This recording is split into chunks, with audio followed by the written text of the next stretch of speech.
إبراهيم وعلى آل إبراهيم إنك حميد مجيد اللهم إني أعوذ بك من شر لساني ومن شر سمعي ومن شر بصري ومن شر منيه ৪৮ নং ওয়ার্ড ওলামা আইম্মা কমিটি টঙ্গিয়ার উদ্যোগে আয়োজিত ইসলাহি মাহফিল। আজকের মাহফিলের মধ্যমণি, প্রধান অতিথি, প্রধান আকর্ষণ আল্লামা মামুনুল হক দামাত বরকাতুহুমুল আলিয়া। ইতিমধ্যে হযরত আমাদের মাঝে উপস্থিত হয়েছেন, সকলে বলি আলহামদুলিল্লাহ। যথাসময়ে হযরত উপস্থিত হয়ে যাবেন ইনশাআল্লাহ। এর পূর্বে কিছু কথা বলার জন্য আপনাদের সামনে উপস্থিত হয়েছি, বসেছি। পবিত্র কোরআনের একটি আয়াতে কারিমা তেলাওয়াত করেছি, সূরাতুজ জারিয়াত ৫৬ নম্বর আয়াত, ২৭ পারা ২ নম্বর পৃষ্ঠা, হাফিজি কোরআন মাজিদ অনুযায়ী সূরাতুজ জারিয়াত ৫৬ নম্বর আয়াত। আয়াতের সরল অনুবাদ হলো, ওয়ামা খালাকতুল জিন্না ওয়াল ইনসা ইল্লা লিয়াবুদুন, আমি জিন ইনসান সৃষ্টি করেছি আমার ইবাদত করার জন্য, গোলামি করার জন্য। ইবাদত কতদিন করব? সূরাতুল হিজর ৯৯ নম্বর আয়াত, ১৪ পারা ৬ নম্বর পৃষ্ঠা, সূরা হিজরের একদম শেষ আয়াত, ৯৯ নম্বর আয়াত। ওয়া'বুদ রাব্বাকা হাত্তা ইয়াতিয়াকাল ইয়াকিন, মৃত্যু আসা পর্যন্ত তুমি তোমার রবের ইবাদত করো। দুটি গুরুত্বপূর্ণ বিষয় আমরা শিখে ফেললাম। আমাদেরকে সৃষ্টি করেছেন ইবাদত করার জন্য। দ্বিতীয় কথা, মৃত্যু পর্যন্ত ইবাদত করো। এখান থেকে একটি গুরুত্বপূর্ণ অংশ হলো, মৃত্যু হয়ে যাবে আমাদের, এ কথা সুনিশ্চিত।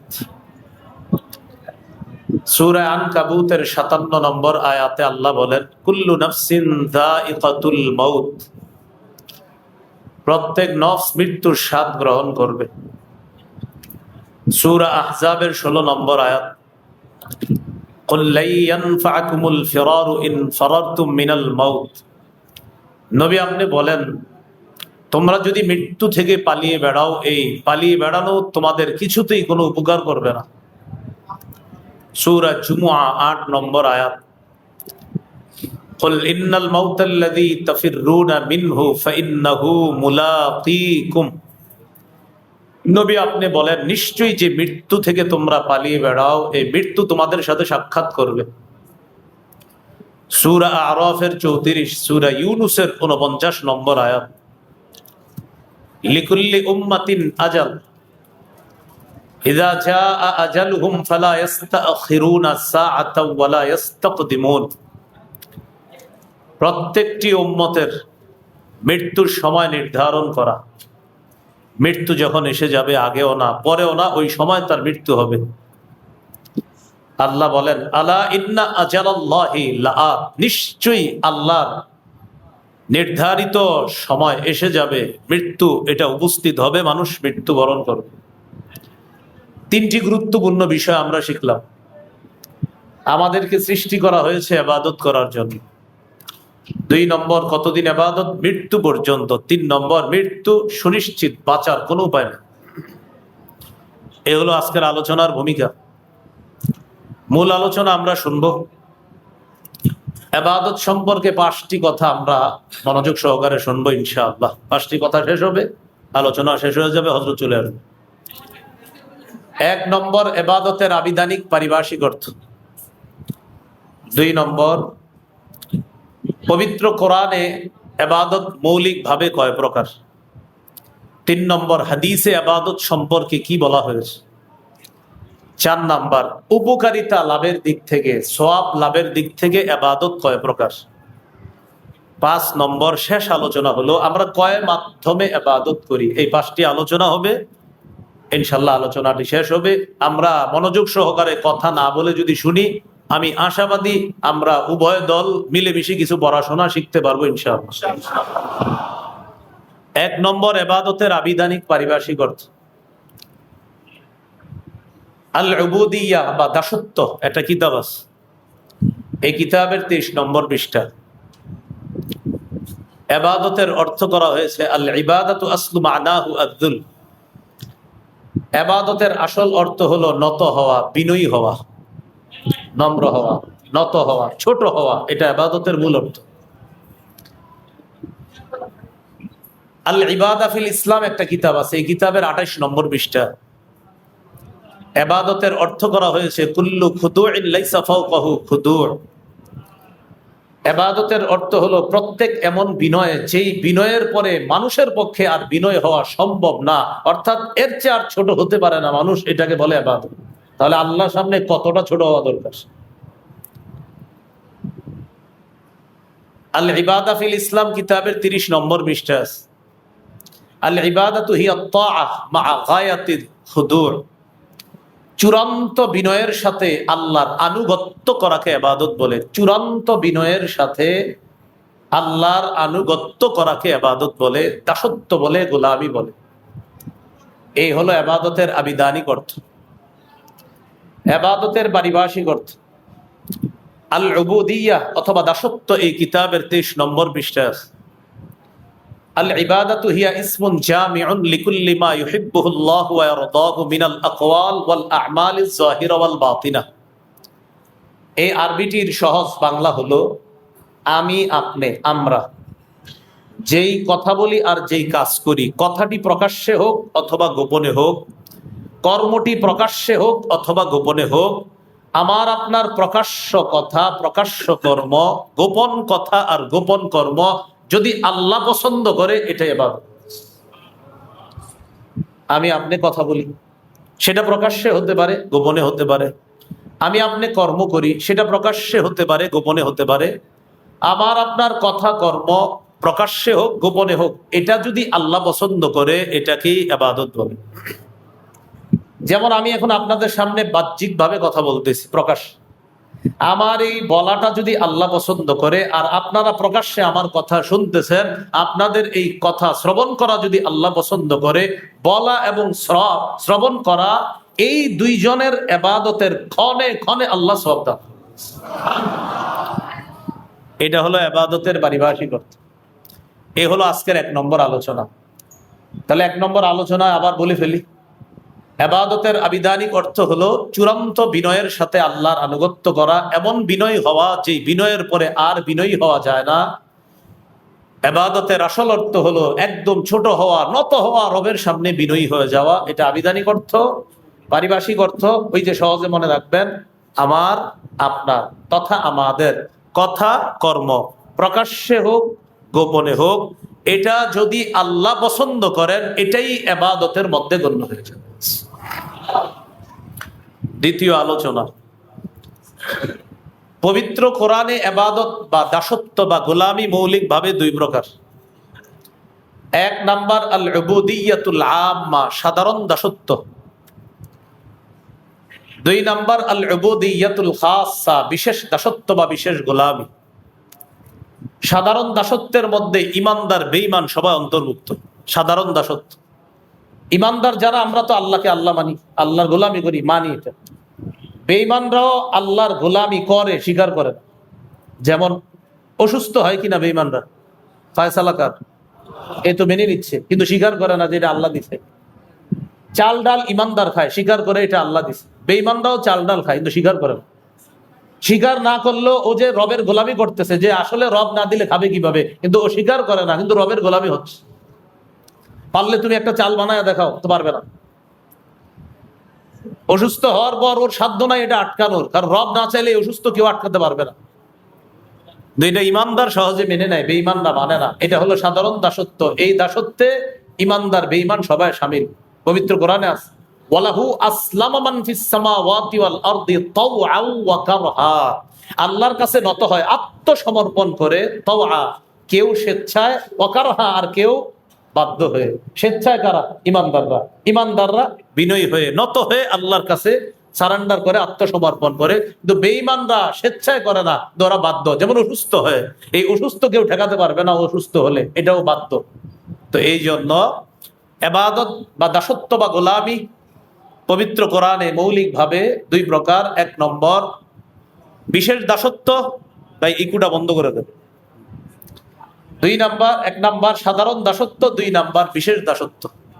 তো সাধারণ দাসত্বের মধ্যে ইমানদার বেঈমান সবাই শামিল। এবার চলেন দুই নাম্বার। সাধারণ দাসত্বের একটা দলিল নেই আমরা। সূরা মারিয়ামের 93 নম্বর আয়াতে আল্লাহ বলেন, ইন কুল্লু মান ফিস সামাওয়াতি ওয়াল আরদি ইল্লা আতির রহমানি আবদা। আসমান জমিনের যারা আছে এমন কেউ নাই যে রবের কাছে দাস রূপে উপস্থিত হবে না। সবাই রবের কাছে দাস রূপে উপস্থিত হবে। ইমানদারও বেঈমানও দাস রূপে রবের কাছে উপস্থিত হবে। এটা সাধারণ দাসত্ব। আরেকটা বিশেষ দাসত্ব। বিশেষ দাসত্বে সবাই অন্তর্ভুক্ত হবে না। আল্লাহর বিশেষ মুমিন বান্দারা অন্তর্ভুক্ত হয়ে আল্লাহর বিশেষ নিরাপত্তায় জান্নাতি হয়ে যাবে। এটা বিশেষ দাসত্ব। যেমন সূরা ফুরকানের 63 নম্বর আয়াত আল্লাহ বলেন, ওয়া ইবাদুর রহমানিল্লাযীনা ইয়ামশুনা আলাল আরদি হাওনা। রহমানের প্রকৃত বান্দা তারা যারা জমিনে নত হয়ে চলে, বিনয়ী হয়ে চলে। বলেন জমিনে কি সবাই বিনয়ী হয়? সবাই হয় না। কারণ বিনয়ী কারা হবে? বিশেষ মানুষ। সুবহানাল্লাহ। বিনয়ী কারা হবে? আল্লাহর বিশেষ বান্দারা। ওই আল্লাহর বিশেষ বান্দাগুলা বিনয়ী হবে, আর ওই বিশেষ বান্দাগুলাকে কিয়ামতের ময়দানে আল্লাহ বিশেষ রহমতের চাদরে আবদ্ধ করে জান্নাতের মেহমান বানায় দেন। তাহলে পবিত্র কোরআনে ইবাদত দুই প্রকার, একটা সাধারণ দাসত্ব আর একটা বিশেষ দাসত্ব। আল্লাহ আমাদের সকলকে বিশেষ দাস হওয়ার তৌফিক দান করুন। আজকে 3 নম্বর আলোচনা। পবিত্র হাদিসে ইবাদত সম্পর্কে কিছু দৃষ্টান্ত আমরা জানি কি বলা হয়েছে। হাদিসের একটি বিখ্যাত কিতাব আবু দাউদ, এই কিতাবের 1479 নম্বর হাদিস, 1479। এই হাদিসের মধ্যে আছে রাসূলুল্লাহ সাল্লাল্লাহু আলাইহি সাল্লাম বলেন, আদ-দুআউ হুয়াল ইবাদা। দোয়া করাটাই ইবাদত। সুবহানাল্লাহ। দোয়া করা এটা আলাদা ইবাদত। আল্লাহ আমারে মাফ করেন, আল্লাহ আমার একটা পাঞ্জাবি লাগবে, কাপড়ের ব্যবস্থা করেন, আল্লাহ আমার একটা সুই লাগবে, সুইয়ের ব্যবস্থা করে দেন, আল্লাহ আমার জুতার ফিতাটা ছিঁড়ে গেছে, আমি এখন বাজারে ফিতা কিনতে যাব, আমি যেন সঠিক ফিতা পাই আর আমার ফিটোটা যেন টেকসই হয়। আল্লাহ আমি একটা সুই কিনতে বাজারে যাব, এই সুই যেন কারো ক্ষতিকারক না হয়। আপনি এগুলো আল্লাহকে বলতেছেন আর বাজারে গেছেন। এই যে আপনি আল্লাহকে বলতেছেন আল্লাহ এটা দেন ওটা দেন, ক্ষণে ক্ষণে ইবাদতের অন্তর্ভুক্ত হয়ে যাচ্ছে আপনার এই বাক্যগুলো, কথাগুলো। আল্লাহ সওয়াব দান। কি দান করতেছ? টিস্যু। এটা কিনতে বাজারে গেলেন যে আল্লাহ আমি একটা হ্যান্ড টিস্যু কিনতে বাজারে যাব, এটা যেন ভালো হয়, এটা দিয়ে যেন মানুষের কোনো ক্ষতি না হয়। শুধু একটু বইলা গেছেন আল্লাহর কাছে। আর নবীজি বলছে ছোট থেকে ছোট বড় সবকিছু আল্লাহর কাছে যাও। আপনি শুধু আল্লাহকে বলছেন আল্লাহ আপনি এই ব্যবস্থা করেন, ওই ব্যবস্থা করেন। আপনি আল্লাহকে বলছেন শুধু, ইবাদতের অন্তর্ভুক্ত হয়ে। আরেকটা সুন্দর কথা শিখি আমরা, দেখি সেটা হলো এই, আপনি আল্লাহকে বলতেছেন একের পর এক, আল্লাহ আমার আগামী মাসে 20,000 টাকা লাগবে, বলতেছেন ইচ্ছা মতো বলতেছেন। এই মাসের 1 তারিখ থেকে বলা শুরু করছেন, 30 তারিখ পর্যন্ত প্রতিদিন বলছেন আল্লাহ আগামী মাসের 1, 2, 3 তারিখের মধ্যে 20,000 টাকা হলে আমার ভালো হয়। এইভাবে আল্লাহকে বলতেছেন আল্লাহ আমি তো চেষ্টা করতেছি বিভিন্ন মাধ্যমে, আপনি ব্যবস্থা করে দিয়েন। ঘটনাচক্রে পরের মাসে 1, 2, 3 তারিখের মধ্যে আপনার টাকার ব্যবস্থা হয় নাই, হয়তো আরো 2-4 দিন পরে হয়েছে। তো আল্লাহকে আপনি 30 দিন যে বলছেন, বলার পরেও আল্লাহ আপনার সময় মতো ব্যবস্থা করছে।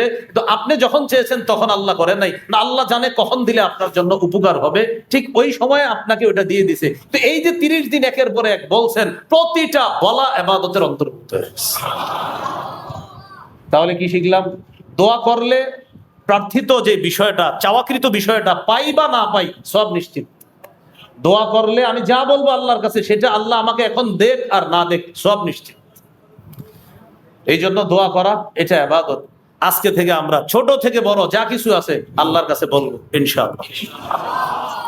আরেকটা দৃষ্টান্ত, তিরমিজি হাদিসের কিতাব, এই কিতাবের 2201 নম্বর হাদিস।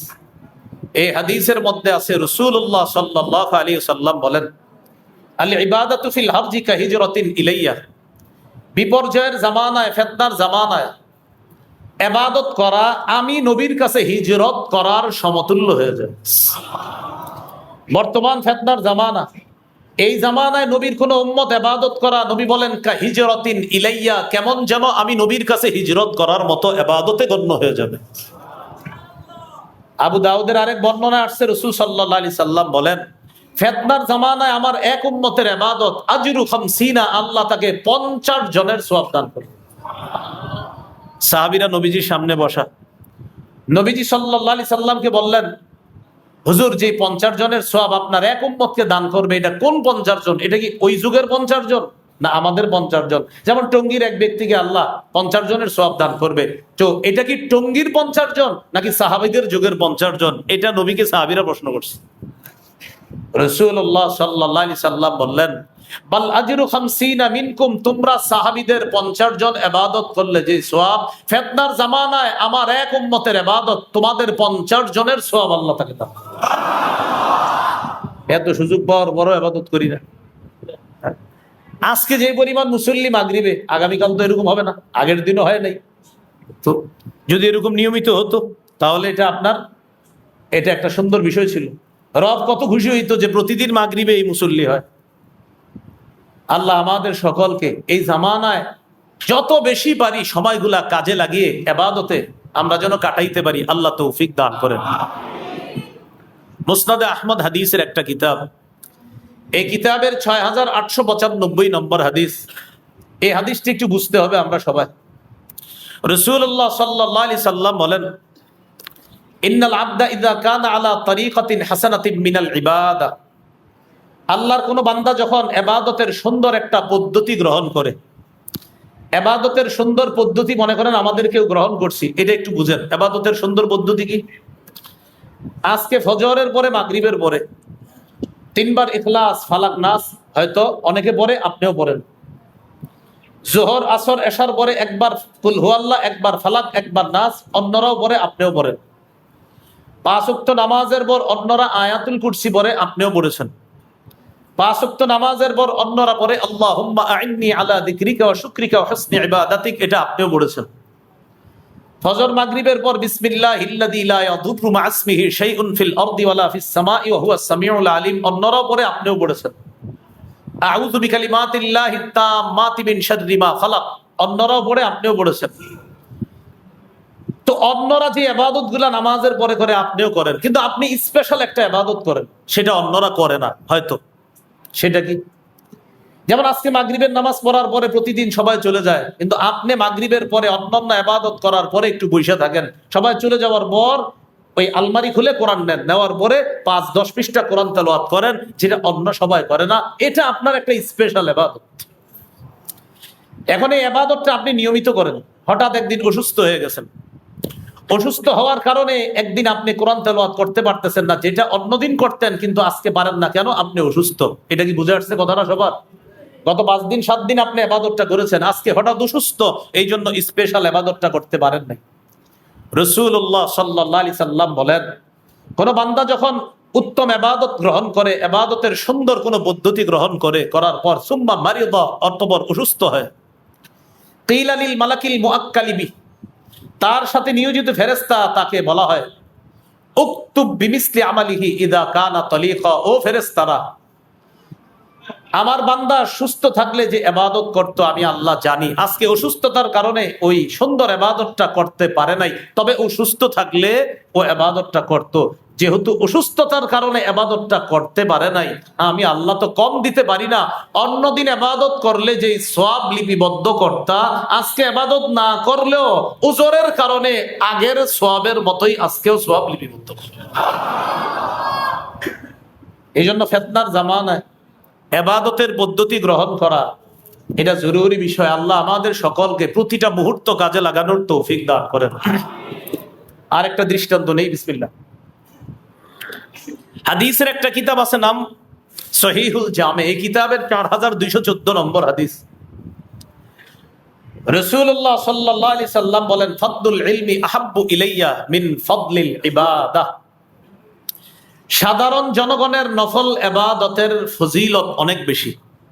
সাধারণ জনগণের নফল ইবাদতের ফজিলত অনেক বেশি। আলেমদের নফল ইবাদতের ফজিলত সাধারণ জনগণের চেয়ে আরো বেশি। সুবহানাল্লাহ। এবার একটু বুঝেন, সাধারণ জনগণের নফল ইবাদত আর আলেম ঘরে বৈশা কিতাব পড়াশোনা করা, সাধারণ জনগণের নফল ইবাদত আর আলেম বসে কিতাব পড়াশোনা করা, কোরআন নিয়ে গবেষণা করা, হাদিস নিয়ে গবেষণা করা, সাধারণদের নফল ইবাদতের যেই ফজিলত, এর চাইতে আরো বেশি দামি হলো একজন আলেমের এলেম অন্বেষণ করা। একজন আলেমের এলেম অন্বেষণ করা। তো এই জন্য আপনার উলামায়ে কেরাম যারা আইম্মায়ে মাসাজিদ, তাদের যেমনি ভাবে ইবাদতের যে সওয়াব, নফল নামাজের যে সওয়াব, ফরজের সওয়াব, আবার তাদের কিতাব অন্বেষণ, পড়াশোনা করা, বুখারী পড়ছে, মুসলিম পড়ছে, কোরআনের তাফসীর তারা পড়তেছে, গবেষণা করতেছে। আল্লাহ রাসূল বলেন, সাধারণ জনগণের নফল ইবাদতের চাইতে ক্ষেত্র বিশেষ আলেমদের ইলম অন্বেষণের মর্যাদা আমি নবীর কাছে বেশি প্রিয়, বেশি দামি। এটা কেন? কারণ সাধারণ ইবাদত, জনগণ ইবাদত করলে এটার মধ্যে ভুল হওয়া, সঠিক হওয়া, এটা নির্ভর করে একজন আলেমের এলেম অন্বেষণ করার উপর।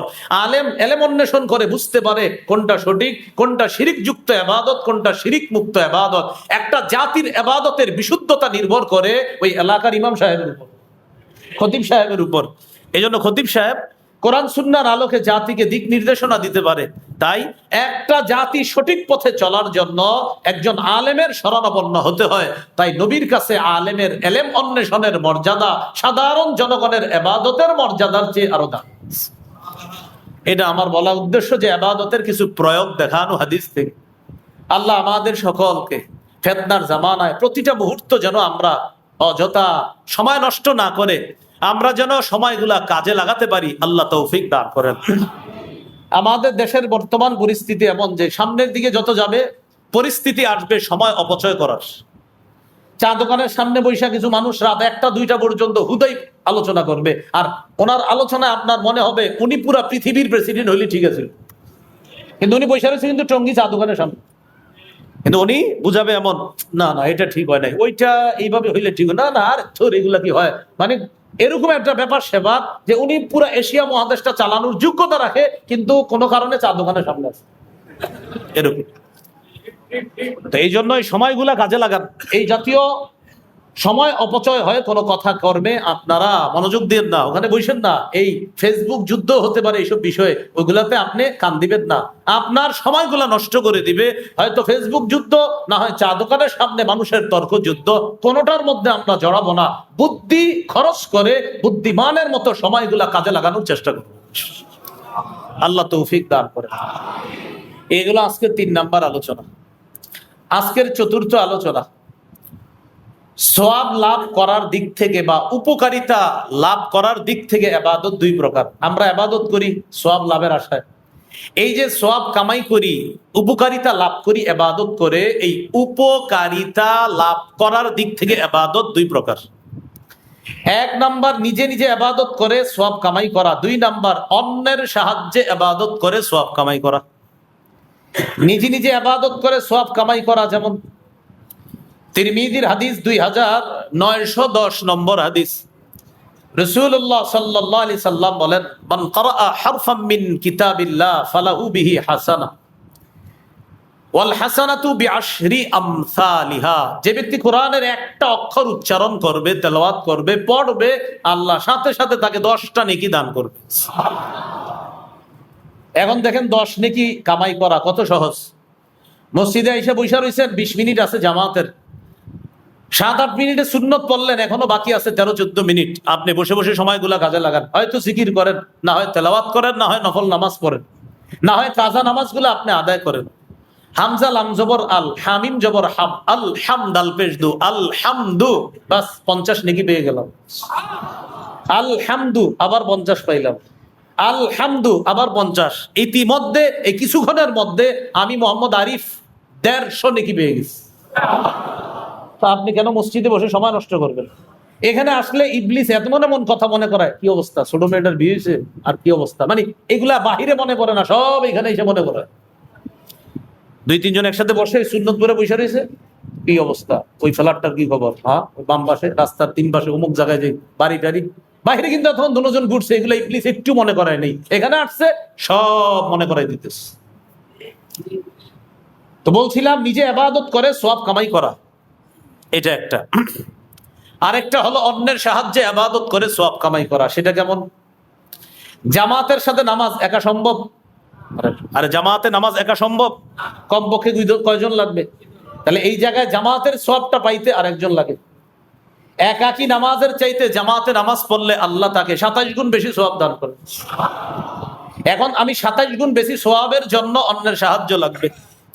যেমন আজকে এই মসজিদে মাগরিবের নামাজ পড়িয়েছেন অত্যন্ত মোহাব্বতের এবং আমাদের কুমিল্লার আমার মরহুম মাওলানা চাচা মাওলানা মরহুম বোরহান উদ্দিন রাহিমাহুল্লাহ, আমার এই কাকা 1996-তে মারা গেছে। আমার কাকার সাথী ভাই আপনাদের এলাকার অনেক পরিচিত এবং সারা বাংলাদেশের পরিচিত হযরত মাওলানা নজির আহমদ দামাত বরকাতুহুল আলিয়া হযরত মাগরিবের নামাজ পড়িয়েছে সম্ভবত। কণ্ঠে আমার মনে হয়েছে হুজুর পড়াইছে। আজীব এক নূর আছে কণ্ঠের মধ্যে। হ্যাঁ, প্রথম রাকাতে 1 পারার 19 নম্বর পৃষ্ঠা থেকে পড়ছে এবং পড়া শুনে মনে হলো ওনার এই কোরআন তেলাওয়াত আর হাদিস তেলাওয়াতের মধ্যে আলাদা একটা ধারা আছে। হাদিস তেলাওয়াতটা অন্য একটা পদ্ধতিতে করে, কোরআন তেলাওয়াতটা অন্য পদ্ধতিতে।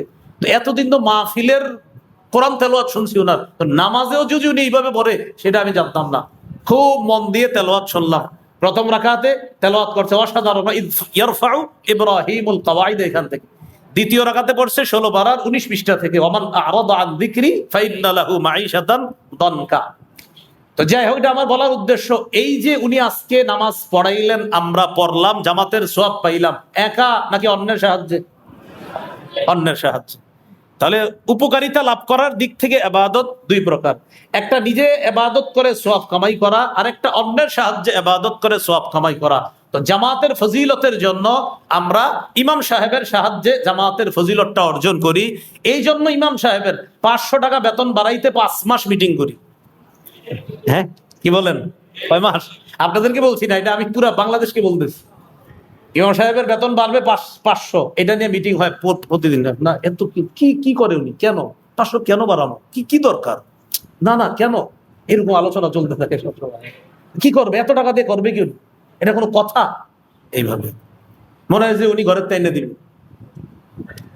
তো একটা বিষয় আমি এই মসজিদের কাউকে বলছি না, আমি জানি না এখানে হালাত তো বলতেছি না, আমি মনে করেন আমার জানাশোনা হালাত বলতেছি। একজন ইমাম, তার সাহায্যে আমরা জামাতে নামাজ পড়তেছি। হাদিসে আসছে রাসূলুল্লাহ সাল্লাল্লাহু আলাইহি সাল্লাম বলেন, আল মুআযযিনুনা উমানা ওয়াল আইম্মাতু যুমানা। মুয়াজ্জিন সাহেব যারা তারা হলো আমানতদার, ইমাম সাহেব যারা তারা হলো জিম্মাদার, আমরা মুসল্লি যারা আমাদের জামিন হলেন ইমাম সাহেব। তো নবীজি বলেন আল্লাহ, ঠিক শুধু হুজুররা বলে, এখন সাধারণরা বলে না, কারণ চিন্তা করে গেছে যে হুজুর এটা আপনি কি বলেন, আমরা তো বেতন এমনি বাড়াইতে চাই না, আপনি আবার এনে হঠাৎ কি বললেন। না, আমরা বুঝি কখন ঠিকের আওয়াজ কোন দিক থেকে হয়। নবী বলেন আল্লাহুম্মা গফির লিল মুআযযিনিন ওয়া সাদ্দিদিল আইম্মা। আল্লাহ দুনিয়ার সব মুয়াজ্জিন যারা আছে, আমি নবী দোয়া করে গেলাম তাদেরকে আপনি মাফ করে দেন। আল্লাহ যত ইমাম আছে, আল্লাহ আমি নবী দোয়া করে গেলাম তাদেরকে আপনি সঠিক পথে পরিচালিত করেন। সেই ইমাম, সেই মুয়াজ্জিনের দাম কম না অনেক বেশি? অনেক বেশি। মনে রাখবেন, একজন ইমাম শুধু মসজিদের ইমাম না, তিনি এলাকারও ইমাম, এলাকার দায়িত্বশীল তিনি। এজন্য বুখারীর হাদিস 849 নম্বর হাদিস, আল ইমামু রাঈন ওয়া মাসউলুন আন রাইয়াতিহি। ইমাম দায়িত্বশীল, এলাকার দায়িত্বশীল। এলাকার যারা আছে তারা তার অধীনস্থ, তাদের সম্পর্কে ইমামকে জিজ্ঞাসা করা হবে, আর অধীনস্থদেরকে জিজ্ঞাসা করা হবে ইমাম সম্পর্কে, তিনি তোমাদের হক আদায় করেছে কিনা, আর তোমরা তার হক আদায় করেছো কিনা। দুইজনকে দুই দলের ব্যাপারে জিজ্ঞাসা করা। আল্লাহ আমাদের সকলকে বুঝার তৌফিক দান করেন। তাহলে আরেকজনের সাহায্যে ইবাদত করতে আমরা চমৎকার একটা দৃষ্টান্ত পেলাম যে জামাতে নামাজ পড়ি আমরা, তখন ইমাম সাহেবের পিছনে আমরা জামাতে নামাজ পড়ি, একা পড়লে যে সওয়াব হতো এর চাইতে 25 গুণ, আরেক বর্ণনায় 27 গুণ বেশি সওয়াব ইমামের সাহায্যে আল্লাহ আমাদেরকে দান করতেছেন জামাতে নামাজ আদায় করার কারণে। আল্লাহ আমাদেরকে কথাগুলো মনে রাখার তৌফিক দান করেন। মসজিদের আরেকজন দায়িত্বশীল ব্যক্তি হলেন মুয়াজ্জিন সাহেব। এই মুয়াজ্জিন সাহেবের ব্যাপারে সহিহ মুসলিমের হাদিসে আসছে, মুয়াজ্জিনের গলা কিয়ামতের ময়দানে আতওয়ালুন নাসি আ'নাকা ইয়াউমাল কিয়ামাতিল মুআযযিনুন। মুয়াজ্জিনের গলা হবে সবচেয়ে লম্বা কিয়ামতের ময়দানে। লম্বা মানে জিরাফের মতো লম্বা। এটার ব্যাখ্যা, সবচাইতে সুন্দর ব্যাখ্যা দুইটা, যেটা শারহে মুসলিম এবং শারহে বুখারী, বুখারী শরীফের ব্যাখ্যা গ্রন্থ এবং মুসলিমের ব্যাখ্যা গ্রন্থে দুটি ব্যাখ্যা, অনেকগুলো ব্যাখ্যা আছে, আমার সবচেয়ে পছন্দ হয়েছে দুইটা। মুয়াজ্জিনের গলা উঁচু হবে মানে এর 1 নাম্বার ব্যাখ্যা হলো কিয়ামতের ময়দানে চিনা যাবে, আচ্ছা ওইটাকে বলা বলি করবে, এটা মুয়াজ্জিন দুনিয়াতে আজান দিত, কোটি কোটি মানুষ বলবে উনি মুয়াজ্জিন উনি দুনিয়াতে আজান দিত। এ হলো গলা লম্বা হওয়ার এক ব্যাখ্যা, মানে সবাই চিনবে। আচ্ছা উনি কে? উনি আল্লামা মামুনুল হক। সুবহানাল্লাহ। আমরা বলি আচ্ছা আচ্ছা ওই উনি উনি উনি এরকম বলি, তো কিয়ামতের ময়দানে ঠিক এইভাবে বলা হবে, আচ্ছা এই লোককে, এই অবস্থা কেন তার? বলা উনি মুয়াজ্জিন। এটা এক ব্যাখ্যা। দ্বিতীয় ব্যাখ্যা, যেটা ইমাম নববী রহমতুল্লাহ আলাইহি করছেন, তিনি অসাধারণ ব্যাখ্যা করছেন। তিনি বলেন রেজাল্ট দেখলে, মানুষ যখন ভালো রেজাল্ট করে তখন আমরা কি করি? আমরা আপনার যুদ্ধ করি রেজাল্ট দেখার জন্য। যদিও এই সৌন্দর্যতা এখন আর নাই, রেজাল্ট দেখার যে একটা মজা ছিল আগে, মজা এখন নাই। এখন ঘরে বৈশা মোবাইলে রেজাল্ট দেখে, পাশ করলে মিষ্টি দোকানে ফোন দেয়, ফেল করলে ফ্যানের সাথে ঝুলা মরে যায়, শেষ, সোজা হিসাব, ঘরে বৈশা। এখন একদম সহজ সিস্টেম। আর আগে ছিল মজা কি? স্কুলের বারান্দায়, মাদ্রাসার বারান্দায় গিয়ে আমরা এইভাবে একজন আরেকজনের কাঁধের উপরে গিয়ে রেজাল্ট দেখার মজাই ছিল আলাদা। তো দেখেন, যারা 1 2 3 4 10 পর্যন্ত হয়, তো যদি কোনো ছাত্র আগে রেজাল্ট করছে 8, এই পরীক্ষা হয়ে গেছে 3, তো যদি বলে এই তুমি তো 3 হইছো, কি কস? আমি 3 হইছি, মানে 8 থেকে 3 আসছে, তখন সে কি করে? আচ্ছা দেখি তো এরকম করে। তা আগের চেয়ে ভালো রেজাল্ট হইলে ওই রেজাল্ট দেখার আগ্রহ বেড়ে যায়। মুয়াজ্জিন কিয়ামতের ময়দানে তার প্রতিদান দেখার জন্য খালি এমন করবে, আচ্ছা আচ্ছা দেখি তো আমার ফলাফল। তো ওই মুয়াজ্জিন ওই ফলাফল পেয়ে এমন এমন করবে, অন্যরা বলবে আচ্ছা এটা কে? তখন বলবে এটা মুয়াজ্জিন সাহেব। এই হলো মুয়াজ্জিনের গলা লম্বা হওয়ার দুটি ব্যাখ্যা, আর অনেকগুলো ব্যাখ্যা আছে ওখানে। তো মুয়াজ্জিন সাহেব যিনি, তারও অনেক দাম। হাদিসে আসছে কেউ যদি টানা 12 বছর আজান দেয়, ওয়াজাবাত লাহুল জান্নাহ, তার জন্য জান্নাত ওয়াজিব হয়েছে। মনে থাকবেন ইনশাআল্লাহ। মসজিদের আরেকজন দায়িত্বশীল ব্যক্তি খাদেম। খাদেম মানে হলো ওই ব্যক্তি, যেই ব্যক্তির ব্যাপারে আমাদের অবস্থা হলো এমন, ঘরে বিবির সাথে আর মেয়ের সাথে ঝগড়া করে না পেরে মসজিদে এসে হঠাৎ একটা বালু দেখলে ওই বালুটা উঠিয়ে বলি খাদেম সাহেব বেতন কি পান না, এরকম ভাবে আচরণ করা যে ব্যক্তিটা, তাকে বলা হয় খাদেম। বাসায় বিবির সাথে কোনো কারণে পারে নাই, অথবা মেয়ের সাথে পারে নাই, আমার এই কথা অনেকে বলবে হুজুর এটা কারে বলতেছে? এই জায়গায় যদি এই অভ্যাস কারো থাকে তো আপনাকেই বলতেছে। আর যদি বলেন এই অভ্যাস আপনার নাই, তো আপনার গায়ে তো এটা লাগবে না, খুব বাধা রাখবে। আল্লাহ আমাদেরকে বুঝার তৌফিক দান করেন। তো আয়েশা 2-1টা বালু দেখলে ব্যাস, হ্যাঁ এটা কি ঠিক মতো মসজিদ পরিষ্কার করেন না? বেতন কি কম পান? এই পান সেই পান, বা ইচ্ছা মতো 6.5 কত 8 10, মানে এইটাতে এত আপনার ফাড়ায় লাভে পুরো শেষ করে ফেলবে। আমার ভাবসাব এমন মনে হয়েছে 42, কিন্তু আসলে তো 8 10 12। এ হলো খাদেম সাহেব। অথচ আল্লাহ কোরআনের আয়াত অনুযায়ী মসজিদ পবিত্র রাখার দায়িত্ব কমিটির, মুতাওয়াল্লি, মসজিদ পবিত্র রাখার দায়িত্ব কি আছে? ওয়াদ্দিন ফিন নাসি বিল হাজ্জি আতুকা রিজালা। ইব্রাহিম নবীর যে আল্লাহ ঘোষণা করতে বলছে, ঠিক এর আগে যান। ওয়াইদ বাওয়ানা লি ইব্রাহিমা মাকানাল বাইত আল্লা তুশরিক বি শাইআ। এরপর কি? ওয়াতাহির, কি আছে? ওয়াতাহির কাকে বলছে? বলে মসজিদ নির্মাণকারীকে। নির্মাণকারীকে? ইব্রাহিম। তো ইব্রাহিম নবীকে বলতেছে ওয়াতাহির। ইব্রাহিম নবীকে আমি কাবা ঘরের ঠিকানা দিয়ে দিলাম, ওখানে কাবাটা আবার পুনর্নির্মাণ করা হলো। ইব্রাহিম নবী এবার শুনেন, এই কাবা পুনর্নির্মাণ আপনি করছেন, এখন আপনার দায়িত্ব আছে ওয়াতাহির, এটা পবিত্র রাখবেন। এখান থেকে বোঝা যায় মসজিদ যারা নির্মাণ করে, মুতাওয়াল্লি কমিটি, তাদের দায়িত্ব হলো মসজিদ পবিত্র রাখা। আল্লাহ পাক রব্বুল আলামিন এরপরও একজন খাদেমের ব্যবস্থা করে, সেটা শুকরিয়া আদায় করা, তার সাথে সুন্দর আচরণ করা, খুব মাথায় রাখা। মসজিদ যারা আবাদ করে তাদের দায়িত্ব তাহির। তাহির আল্লাহ হুকুম করছে, তাহির বাইতি আলিত তাইফিন, যারা তওয়াফ করবে তাদের জন্য এই ঘর আপনি পবিত্র রাখেন। আল্লাহ আমাদেরকে কথাগুলা বোঝার তৌফিক দান করেন।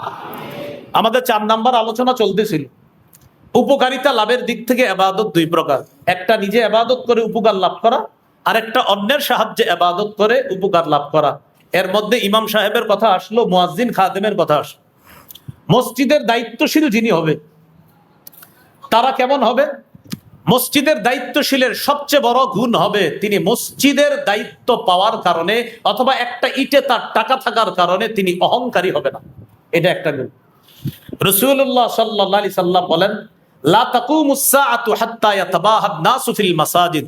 কিয়ামত ততদিন হবে না যতদিন মানুষ মসজিদ নিয়ে গর্ব না করবে। মানুষ মসজিদ নির্মাণ করে খুব গর্ব করবে যে এইভাবে আমি 60টা মসজিদের সভাপতি, এইভাবে বলা যাবে না। বলতে হবে আল্লাহ 60টা মসজিদের খাদেম বানাইছে আমাকে, আমার মাধ্যমে 3টা 4টা মসজিদ আল্লাহ চালায়, এইভাবে বলা।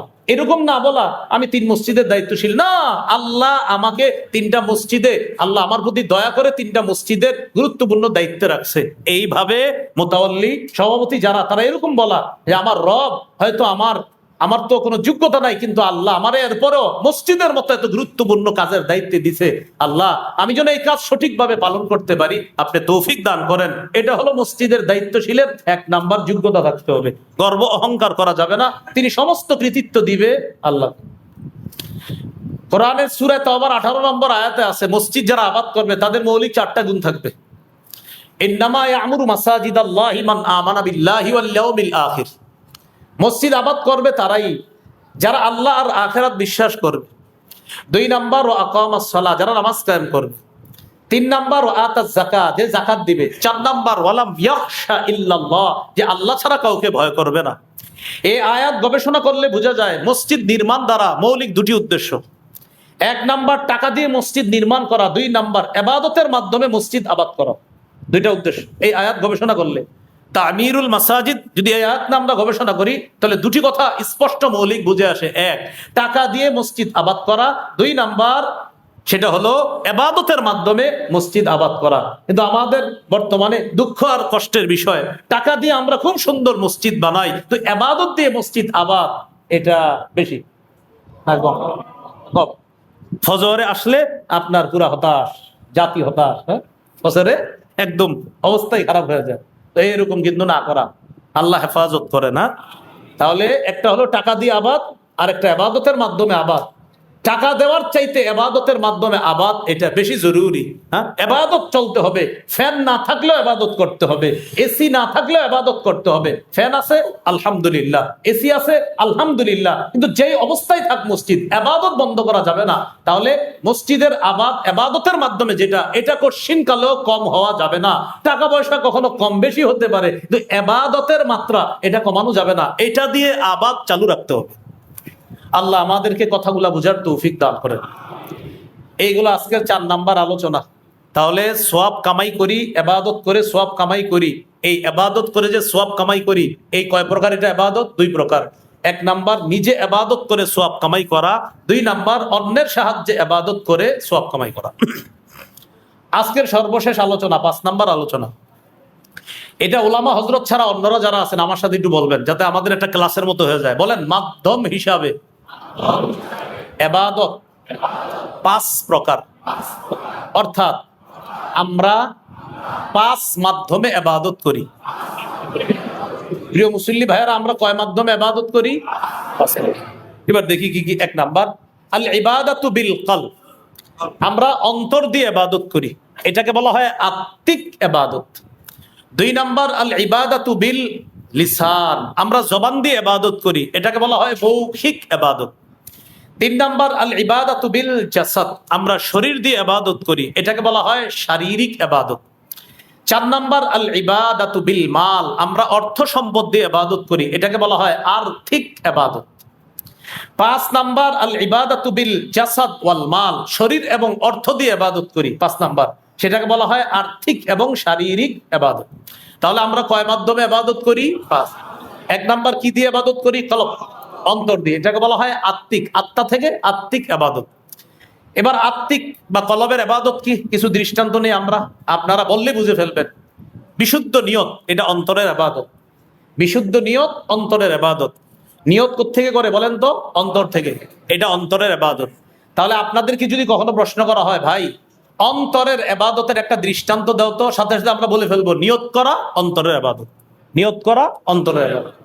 সহিহ বুখারীর 1 নম্বর হাদিস, ইন্নামাল আমালু বিন্নিয়াত, আমলের প্রতিদান বিশুদ্ধ নিয়তের সাথে। আমলের প্রতিদান বিশুদ্ধ নিয়তের সাথে। তাহলে আমরা পেয়ে গেলাম নিয়ত করা, এটা অন্তরের একটা ইবাদত। এরপরে আসি ইখলাস, এটা অন্তরের ইবাদত। বলেন তো কি এটা? কিসের ইবাদত? অন্তরের ইবাদত। সাধারণ জনগণ খুব মনোযোগ দেন আপনারা। পবিত্র কোরআনের যতগুলা সূরা আছে, সব সূরার নাম সূরার মধ্যে পাবেন। সব সূরার নাম সূরার মধ্যে আছে। প্রথম সূরাটা সূরাতুল ফাতিহা বা সূরাতুল শিফা, সূরাতুল শিফা বা সূরাতুল কাফিয়া বা সূরাতু উম্মুল কোরআন বা সূরাতু উম্মুল কিতাব। আরেকটা নাম আছে সূরাতুল হামদি, আরেকটা নাম আছে সূরাতুস সালাতি। সূরাতুল হামদি প্রথম সূরাটার নাম প্রশংসার সূরা। দেখেন তো সূরাতুল হামদ কোরআনে আছে কিনা? আল-হামদু। তাহলে সূরার নাম হামদ, সূরার মধ্যেও আছে আল হামদ। পরের সূরা সূরাতুল বাকারা, গাবি। সূরার মধ্যে আছে ওয়াইদ ক্বালা মূসা লিকাওমিহি ইন্নাল্লাহা ইয়া'মুরুকুম আন তাযবাহু বাকারা। স্মরণ করো ওই সময়কে যখন মূসা তার জাতিকে বললেন, নিশ্চয়ই আল্লাহ তোমাদেরকে আদেশ করেছেন আন তাযবাহু বাকারা, তোমরা একটা গাভী জবাই করবা। তাহলে সূরার নাম বাকারা, সূরার মধ্যেও আছে বাকারা। 3 নম্বর সূরার নাম সূরাতু আলী ইমরান, ইমরানের পরিবার। সূরার মধ্যে আছে ইন্নাল্লাহা আস্তাফা আদামা ওয়া নূহা ওয়া আলা ইব্রাহিমা ওয়া আলা ইমরানা আলাল আলামিন। আল্লাহ আদম নবীকে, নূহ নবীকে, ইব্রাহিম নবীকে এবং ইমরানের পরিবারকে আল্লাহ নির্বাচন করেছেন। তাহলে সূরার নাম আলু ইমরান, সূরার মধ্যেও আছে আলী ইমরান। 4 নম্বর সূরার নাম সূরাতুন নিসা। ইয়া আইয়ুহান নাসুত্তাকু রাব্বাকুমুল্লাযী খালাকাকুম মিন নাফসিন ওয়াহিদা ওয়া খালাকা মিনহা যাওজাহা ওয়া বাথা মিনহুমা রিজালান কাসীরাও ওয়া নিসাআ। সূরার নাম নিসা, সূরার মধ্যেও আছে নিসা। 5 নম্বর সূরার নাম সূরাতুল মাঈদা বা দস্তরখান। এই সূরার মধ্যে আছে ইয ক্বালাল হাওয়ারিয়ুনা ইয়া ঈসা ইবনে মারইয়াম হাল ইস্তাতিউ রাব্বুকা আইয়ুনাজ্জিলা আলাইনা মাঈদাতাম মিনাস সামা। স্মরণ করুন ওই সময়কে যখন হাওয়ারিগণ ঈসা নবীকে বললেন, ও ঈসা, আপনার রব কি আসমান থেকে দস্তরখান ভর্তি খাদ্য পাঠাতে পারবে? সূরার নাম দস্তরখান মাঈদা, সূরার মধ্যেও আছে মাঈদা। এইভাবে প্রত্যেকটা সূরার নাম সূরার মধ্যে পাবেন। যাইতে যাইতে আমরা চলে যাই যে সূরাগুলা পরিচিত আছে। সূরাতুল আসরি ওয়াল আসর, সূরার নাম আসর, সূরাতেও আছে আসর। সূরাতুল হুমাযা ওয়াইলুল লিকুল্লি হুমাযা। সূরার নাম সূরাতুল ফিল, আলাম তারা কাইফা ফাআলা রাব্বুকা বিআসহাবিল ফিল। যে উল্টা ভাবে বলি যাতে আপনারা মনে রাখতে পারেন। লিইলাফি কুরাইশ, সূরার নাম মাশাআল্লাহ আল্লাযীনা হুম ইউরাউনা ওয়া ইয়ামনাউনাল মাউন, সূরার নাম ইন্না